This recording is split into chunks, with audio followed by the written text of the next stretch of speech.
Минем карт бабам Азимов Вәли Азимулы 1913 елда Балташ районының Бұрбаш авылында туған. Бірнеше еллардан соң ул үзенең тормыш иптәшен Валиева Вафия Гилметтин кызын табып, икесе бергә тормыш коралар.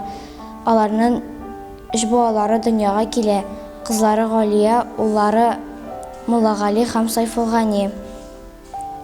1941 елда минем карт бабам фронтка китә. Ул 238-нче стрелковый полкта илгә хезмәт итә. 1942 елның 27 ноябрендә